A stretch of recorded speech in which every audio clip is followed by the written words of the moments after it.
ଓଡ଼ିଆରେ ନୂଆ ଢଙ୍ଗରେ ଶିକ୍ଷା ବ୍ୟବସ୍ଥାକୁ ନିଅନ୍ତୁ। ସିଲାବସ୍ ଭିତରେ ଯାହା ଅଛି, ମୁଁ ଯଦି ଶିକ୍ଷକଟିଏ ହେଇଥାନ୍ତି, ସିଲାବସ୍ ଭିତରେ ଯେତିକି ଅଛି ତାଠୁ 10 ଗୁଣ ଅଧିକା ମୁଁ ପାଠ ପଢ଼ାନ୍ତି।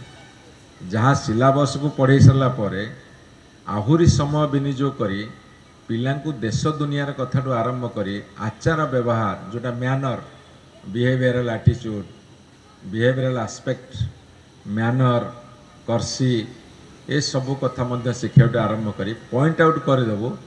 ଏଇ ବାଟରେ ଗଲେ ଏଇଠି ପହଞ୍ଚିବ, ସେଇ ବାଟରେ ଗଲେ ସେଇଠି ପହଞ୍ଚିବ। ତେଣୁ ରାସ୍ତା ବାଛ। ପିଲା ଆଜିକାଲି ପିଲାଙ୍କର ମାନେ ଧୀ ଶକ୍ତି ହେଉ, ବୁଦ୍ଧି ହେଉ, ତାଙ୍କର ଗ୍ରାସ୍ପିଂ ପାୱାର ହେଉ ବହୁତ ଅଧିକା।